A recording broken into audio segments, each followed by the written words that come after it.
నరేష్ గారు అన్ని సినిమాల్లో చాలా వరకు బస్ ఎపిసోడ్స్ కూడా ఉన్నాయి.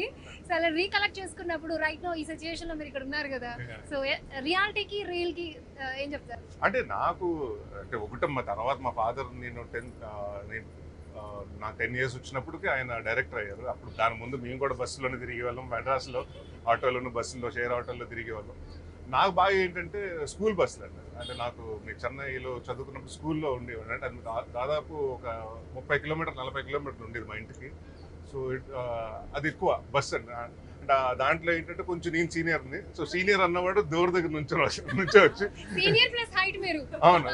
సో వీళ్ళందరూ చిన్నపిల్లలందరూ కూర్చోబెట్టి వాళ్ళ సీట్లలో కూర్చోబెట్టి అల్లరి చేయకుండా చూసి మీ మాత్రం అక్కడ కూర్చుని ఏదో అదొక పెద్ద ఒక ఏజ్ ఉంటది కదండి. ఒక చిన్న మనం అన్ని తెలుసు, మనమే సాధించేసి హీరో అల్లరి చేయడానికి టైం ఉండేది కాదేమో, అసలు చేయకూడదేమో, అందరినీ డిసిప్లిన్ గా చూసుకోవాలి కదా. అంటే అది చేస్తుంటామంటే పిల్లలు ఒకళ్ళు ఉండరు కదా, దాంట్లో రకరకాలు మీరు చెప్పినట్టు అంటే తాగుబోతులు ఎలా ఉంటారు. మాకు కూడా పెన్సిల్ కోసం కొట్టుకుంటారు, ఇంకొక దోశ కోసం కొట్టుకుంటుంటారు, ఫుడ్ కోసం కొట్టుకుంటారు. వాళ్ళకి అప్పటి వరకు మంచి బెస్ట్ ఫ్రెండ్స్, మళ్ళీ టక ఎందుకో వాళ్ళు అంటే ఒక చిన్న నా హీరో గొప్ప నీ హీరో గొప్ప అని స్టార్ట్ అయిపోతుంది గొడవ.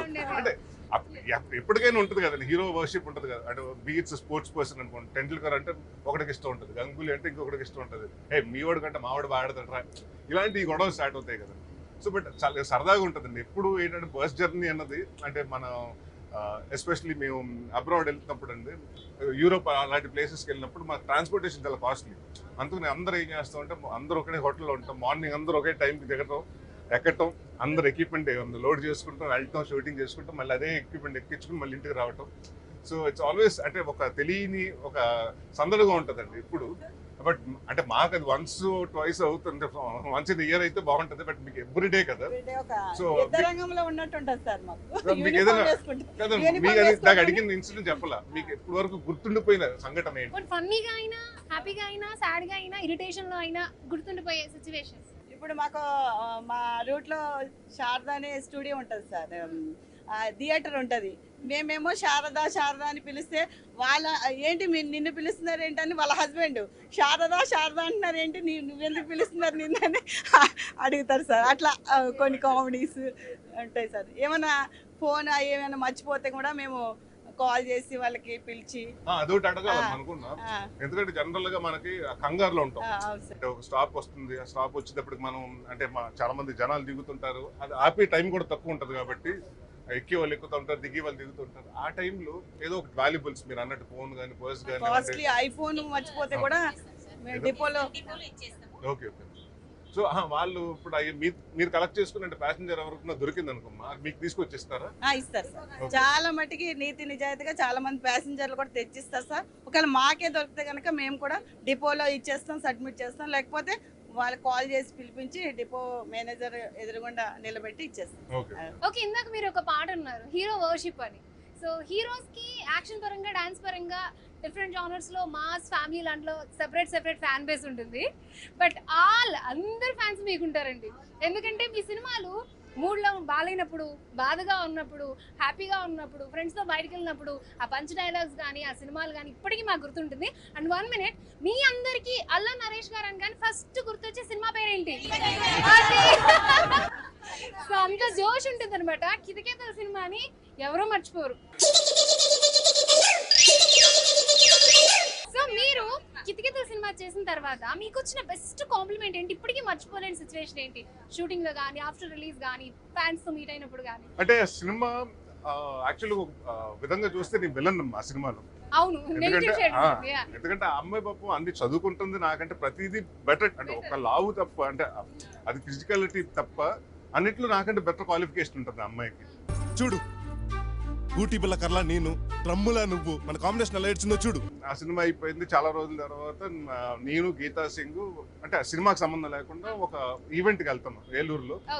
వెళ్తుంటే చాలా మంది ఉన్నారు, వేణుమాధవ్ గారు, మేము చాలా మంది ఎక్కుతున్నాం ట్రైన్లో. గీతా సింగ్ నేను ట్రైన్ ఎక్కుతుంటే ఒక లేడీ వచ్చింది. ఒక లేడీ వచ్చి నన్ను ఇలా తోసింది, చాటుకు తోస్తే ఇలా ఉన్నాను. నా నొక్కి, ఏంటమ్మా లావుకుంటే పిల్లలు సరిపోరా, నీకు పనికిరారా, ఏం చేసింది ఇంత బంగారం లాంటి అమ్మాయిని, దీన్ని బట్టి నువ్వు ఏపుకుని తింటున్నావు అది ఇదేనే. నాకు 2 నిమిషాలు అర్థం లేదు. ఆవిడేమనుకుంటున్నా నా రియల్ లైఫ్ వైఫ్ అనుకుంటున్నా. అమ్మ అది సినిమానమ్మా, సినిమాలోనే చేసావు, దానికోసం ఆవిడ అమ్మాయికి పెళ్ళి అవ్వలేదు, నాకు పెళ్ళి అవ్వలేదు, మా ఇద్దరికి సంబంధం లేదు. అప్పుడు కొంచెం కంట్రోల్ అయ్యి అప్పుడు అర్థమైంది, రియాలిటీకి వచ్చింది. First that was impromptu. ఎందుకమ్మ అంత కోపం వచ్చిందంటే ఏం లేదు, ఆ సినిమా చూసిన తర్వాత మా ఆయన వచ్చి నేను ఇంటికి వచ్చి బండా అని పిలుస్తాడు. ఇంకా ఆ రోజు నుంచి నాకు మిమ్మల్ని ఎప్పుడు చూసినా మీకు కోపం వచ్చేస్తుంది, ఇవాళ మీరు దొరికారు కాబట్టి. బట్ అదే చెప్తాను కదా, అదొక డిఫరెంట్ అయిన అలా ప్రేమ కదమ్మా. అంటే ఎంత అబ్జర్వ్ చేసుకోకపోతే ఆ క్యారెక్టర్ ని, అంటే ఎంత ఓన్ చేసుకోకపోతే అది నిజం అనుకుని మేక్ బిలీవ్, అంటే ఆవిడ పాపం నిజంగా నమ్మింది. సో అది దాట్ వాస్ మై, అంటే నాకు మర్చిపోని ఇది వన్ ఆఫ్ ద మోస్ట్ ఇదండి. ఓకే, అంటే ఆవిడ మీరు ఎప్పుడు దొరుకుతారని చూసినట్టున్నారు. నిజంగా కదా, అంత ఓన్ చేసుకోవడం ఆ క్యారెక్టర్ ని అండ్ మిమ్మల్ని తోసేయడం, అది హైలైట్ అసలు. అంటే మళ్ళీ మీ ఇద్దరు కలిసి కనిపించారు కదా, ఇంకా వైఫ్ అండ్ హస్బెండ్ అనుకున్నట్టున్నారు. కితకితలు దట్స్ అ మైల్ స్టోన్. మీ సీరియస్ క్యారెక్టర్ లో షిఫ్ట్ అయిన తర్వాత అల్లరి నరేష్ గారిలో ఇంత సీరియస్ క్యారెక్టర్ ఉందా అని ఒక షాక్ అయ్యాం. బట్ అలాంటి అల్లరి నరేష్ ని కూడా మేము అడాప్ట్ చేసుకున్నాం. ఎందుకంటే మీరు వర్స్టైల్ గా ప్రతి క్యారెక్టర్ ని ఓన్ చేసుకునే విధానం మాకు నచ్చింది. బట్ అందరూ మిస్ అవుతున్నారు మీలో ఉన్న కామెడీ టైమింగ్. బట్ అది ఫుల్ఫిల్ చేయడానికి ఇప్పుడు రంభా, ఊర్వశి, మేనక అంటూ వస్తున్నారు. రంభాయ నమః, ఊర్వశాయ నమః, మేనకాయ నమః, రమ్ము రమ్ము. ఇంత గ్యాప్ తర్వాత మళ్ళీ ఈ కాంబినేషన్, ఇలాంటి హై కామెడీ పంచ్ డైలాగ్ కానీ మీ మా ఓల్డ్ నరేష్ గారిని మళ్ళీ వెనక్కి తీసుకురావడం, ఈ కాంబినేషన్ ఎలా సెట్ అయింది సినిమా గురించి? అంటే చేంజ్ అమ్మా, ఎప్పుడు చేంజ్. ఎందుకంటే నేను కాన్స్టెంట్ గా దాదాపు 2002లో స్టార్ట్ చేశాను నా కెరీర్. అప్పటి నుంచి అన్ని ఒక దాదాపు 12 సంవత్సరాలు ఓన్లీ సీరియస్ సినిమాలు, కామెడీ సినిమాలు చేసుకుంటూ వచ్చాను. మధ్య మధ్య సీరియస్ సినిమాలు చేసినా కూడా, గమ్యంలాగా, శంభో శంభో, లేకపోతే ప్రాణం, ఇలాంటి సినిమాలు చేసిన నేను చేసినా కూడా నాకు ఎక్కువ ఆదరణ, అంటే నరేష్ అనగానే కామెడీ, అల్లరి అన్నది ఉండిపోయింది. సో దాని తర్వాత ఏమైందంటే రకరకాల ఎంటర్టైన్మెంట్స్ పెరిగిపోయినాయి, రకరకాలు వచ్చేసినాయి. సో ఆడియన్స్ కూడా ఏమైపోయిందంటే కామెడీ అనేటప్పుడు కొంచెం, అంటే ఎక్కువ స్వీట్ తినేసి మొహం మొత్తేస్తారు చూస్తారా, అలాగే ఒక పాయింట్కి వచ్చేటప్పటికి ఏంటి ఇది కామెడీ తప్ప ఇంకేం చేయట్లేదు అని. సో ఆ టైంలో అసలు యాక్టర్గా నాకు కూడా ఏంటంటే, ఇప్పుడు అంటే నేను నమ్మేది ఏంటంటే అంటే మీ అందరూ చెప్తున్నా, కామెడీ చేయడం చాలా కష్టం. ఎందుకంటే నవ్వించడం చాలా కష్టం. ఎవరినైనా ఏడిపించాలన్నప్పుడు మమ్మల్ని ఒక మాట అనేస్తే మీరు ఫీల్ అయిపోవడం చాలా ఈజీ, మిమ్మల్ని నవ్వించడం చాలా కష్టం అది. సో అది దాట్ వాస్ లైక్, నాకు అప్పుడు అనిపించింది, సరే ఓకే ఇన్ని రోజులు నవ్వించాం కదా, ఇప్పుడు కానీ ట్రై చేద్దాం, కొంచెం డిఫరెంట్గా చేద్దామని. సో ఇంకా అక్కడి నుంచి చూస్తున్నాను. మళ్ళీ ఎప్పుడైతే ఈ ఓటీటీలు, ఈ కరోనాలు ఇవన్నీ వచ్చిన తర్వాత మళ్ళీ అందరికీ సీరియస్ సినిమాలు, అంటే కత్తులు తీసుకుని నరుక్కుంటాలు, బ్లడ్ షెడ్స్, సో ఇవన్నీ, అంటే పిల్లలతోటి సరదాగా వెళ్ళి కాలక్షేపం. అంటే మన సినిమాకి ఎందుకు వెళ్తాం, అందరూ ఇక్కడ ఉన్న వాళ్ళ ప్రతి ఒక్కరికి ఒక ప్రాబ్లమ్స్ ఉంటాయి. ఆ ప్రాబ్లమ్స్ మర్చిపోయి మనం ఎంటర్టైన్ అవ్వడానికి సినిమాకి వెళ్తాం. అక్కడ కూడా వెళ్ళిపోయాక మళ్ళీ నేను ఇంకో ప్రాబ్లం చెప్తే, ఒరే మాకు ఇంట్లోనే బోల్డ్ ఉన్నారు, నువ్వు కొత్తగా మళ్ళీ ఎందుకు చెప్తున్నావు అని. సో అక్కడి నుంచి అనిపించింది కొత్త డిఫరెంట్గా ఏదైనా కామెడీ సినిమా చేయాలి. అండ్ మీ బయటకి ఎక్కడికైనా వెళ్ళినా ఫస్ట్ అడిగేది ఏంటంటే, ఏంటి సార్ మీ కామెడీ సినిమా ఎప్పుడు చేస్తున్నారు, మీ కామెడీ సినిమాలు మిస్ అవుతున్నాను. సో ఇంకా అక్కడి నుంచి సో ఎక్స్పెక్టేషన్ కూడా ఉంటుంది. ఈసారి చాలా రోజుల తర్వాత మళ్ళీ చేస్తున్నాం కాబట్టి ఎక్స్పెక్టేషన్ ఉంటుంది. సో ఎక్స్పెక్టేషన్ రీచ్ అవ్వాలి, at the same time disappoint చేయకూడదు. సో దానికోసం చాలా కథలు వింటున్నాం, అంటే రకరకాలు, అంటే ఇదివరకు నేను చేసిన కథలు లాంటివి వచ్చినాయి. సో బట్ ఎప్పుడైతే రంభా ఊర్వశి మేనక కథ విన్నాను, అంటే ఇట్స్ లైక్ ప్రతి ఒక్కళ్ళు కనెక్ట్ అవుతారు. అంటే ప్రతి ఒక్కరికి తెలిసిన పాత్రలు అయ్యి, రంభా ఊర్వశి మేనక అంటే మనకి చిన్నపిల్లల కాడి నుంచి మొత్తం అందరికీ తెలిసిన కాదు, విజువల్ ఒకటి, ముగ్గురు అమ్మాయిలు, అందమైన విజువల్. సో ఒకడు అలాంటి రంభా ఊర్వశి మేనక పరమ భక్తుడు ఆయన, వాడు నా పేరు సూర్యమ్మ సినిమాలో. అలాంటి వాడు, అంటే వాడికి ఎప్పటికైనా పెద్ద హీరో అయిపోవాలని కోరిక. వాడేంటంటే రంభా ఊర్వశి మేనక నేను పూజ చేస్తూ వస్తారు, వచ్చి నేను హీరో అయిపోవాలంటే తదాస్తు అంటే హీరో అయిపోతారండి. అనిపించుకోవాలి. వాళ్ళు వస్తారు, వచ్చిన తర్వాత అన్నారా, వెళ్ళలేదా, ఉండిపోయారా, ఇంకా అక్కడి నుంచి వచ్చి దాని మీద సినిమా అంతా కామెడీగా ఉంటుంది.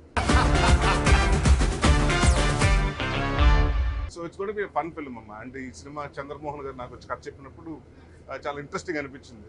సరదాగా వెళ్ళి కాస్త సేపు నవ్వుకుని కాలక్షేపం చేసి వచ్చే పైసా వసూలు సినిమా. సో అలాంటి సినిమా చేయాలన్న ఆ పాయింట్ ఆఫ్ టైంలో మీ చంద్రమోహన్ గారు కథ చెప్పడం జరిగింది. అది నిమ్మకల్ ప్రసాద్ గారు విని, అన్నపూర్ణ స్టూడియో నాగార్జున గారు విని, అండ్ హాస్య మూవీస్ ఇద్దరు కలిసి చేయటం. సో సెప్టెంబర్ 4వ తారీఖు మీ ముందుకు వస్తుంది. సో డెఫినెట్ గా మిమ్మల్ని కితకితలు ఇవన్నీ ఎలాగ వెంటప్పారో ఇవన్నీ ఎలాగ మిమ్మల్ని లభించాయో అంతే డెఫినెట్ గా ఎంటర్టైన్మెంట్ చేస్తాను, ప్రామిస్ చేస్తాను. ఇప్పుడు ఆడియన్స్ కూడా తెలుగు మీరిపోయారు సార్. మనం కొంచెం ఎక్కువ చేసినా తక్కువ చేసినా ఇది ఇలా కాకుండా ఇంకోలా ఉంటే బాగుండు కమల్ హాసన్ అంటున్నారు.